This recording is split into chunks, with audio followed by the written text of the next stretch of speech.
샬롬, 저는 신입간사훈련원에서 훈련받고 있는 윤건아 훈련생 간사입니다.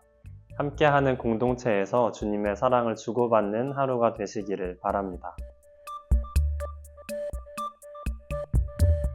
일부 유대 사람이 전한 교회에 퍼져있는 잘못된 가르침을 정정하는 편지를 다 쓴 바울과 바나바 일행은 편지를 가지고 안디옥으로 향합니다. 편지를 받은 안디옥 교회의 성도들은 이전의 율법을 따라 할례를 받지 않아도 된다는 편지에 격려를 받고 기뻐합니다. 그리고 바울과 바나바뿐 아니라 이곳에 함께 갔던 유다와 실라 또한 선지자로서 여러 말로 형제를 격려하고 굳건하게 했습니다. 그 후 안디옥 교회에 편지를 전하기 위해 왔던 이들은 평안히 가라는 전송을 받고 자기들을 보냈던 사람들에게로 돌아갔고, 안디옥 교회가 세워지는 일에 함께했던 바울과 바나바는 안디옥에 더 머물러 다른 사람들과 함께 말씀을 설파했습니다. 그 이후에 등장하는 36절 말씀은 2차 전도 여행이 시작되는 말씀입니다. 복음이 널리 전해졌던 2차 전도 여행의 시작에는 놀랍게도 바울과 바나바의 충돌이 있었습니다. 두 번째 전도 여행에 어떤 사람을 데리고 갈지 정하는 데에 서로 생각이 달랐던 것입니다. 바나바는 마가라 불리기도 하는 요한을 2차 전도 여행에 함께 데려가자고 말합니다. 그러나 바울은 마가가 이전 전도 여행에서 중도에 포기하고 돌아갔던 것을 이야기하며 바나바의 제안을 완강하게 반대합니다.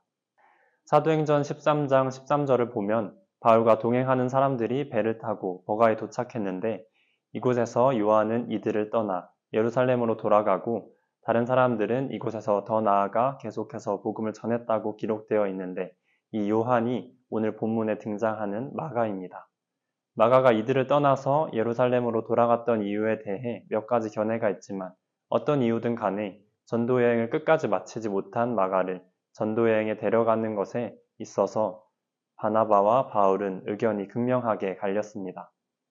바울은 마가를 전도 여행에 데려가도 도움이 되지 않을 것으로 생각했기에 반대했습니다. 결국에는 이견을 좁히지 못하고 바울은 실라를 데리고 떠나고 바나바는 마가를 데리고 간 것을 보면 둘 다 양보할 수 없을 정도로 확고했습니다. 바울의 반대에도 바나바는 왜 마가를 두 번째 전도 여행에 데려가자고 했을까요? 바나바는 마가가 전도 여행을 통해 성장함으로 복음을 전하는 가치를 아는 사람으로 자라가기를 바랐습니다.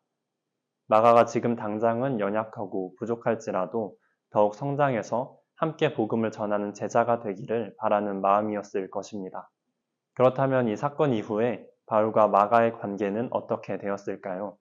이 일 후에 쓰인 바울 서신에 마가가 언급되는 부분이 두 군데 있습니다. 먼저는 골로새서 4장 10절에서 바울은 마가가 그곳으로 가게 되면 그를 따뜻하게 맞아달라고 부탁하고 있습니다.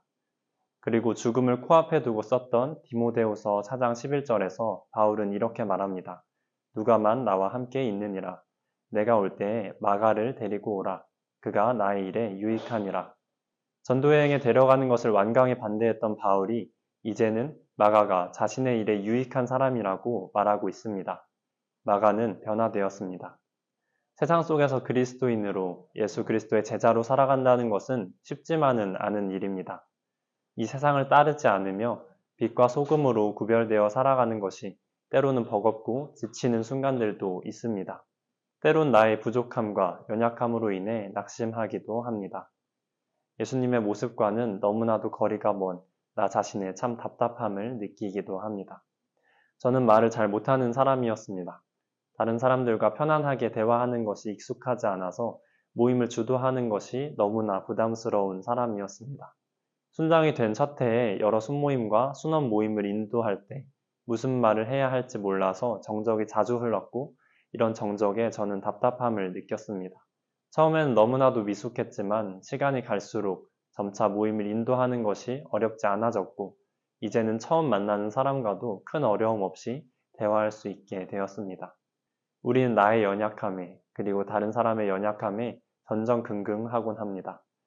그러나 주님께서 우리에게 요구하신 것은 완전한 모습이 아닙니다. 우리가 아직 죄인 되었을 때에 주님께서는 우리를 위해 죽으심으로 우리에 대한 하나님의 사랑을 확증하셨습니다. 골로새서 1장 28절은 우리가 그를 전파하여 각 사람을 권하고 모든 지혜로 각 사람을 가르침은 각 사람을 그리스도 안에서 완전한 자로 세우려 함이니 라고 말하고 있습니다. 함께하는 모든 사람에게 예수님을 전하고 모든 지혜로 각 사람을 가르치는 것이 예수님의 제자이며 스스로도 그리스도 안에서 점차 완전한 자로 세워져 가는 것이 그리스도인입니다. 그리스도의 말씀이 우리 속에 풍성히 거하고 그 말씀의 원리를 따라 살아갈 때 우리는 주님의 뜻에 합당한 삶을 살 수 있습니다.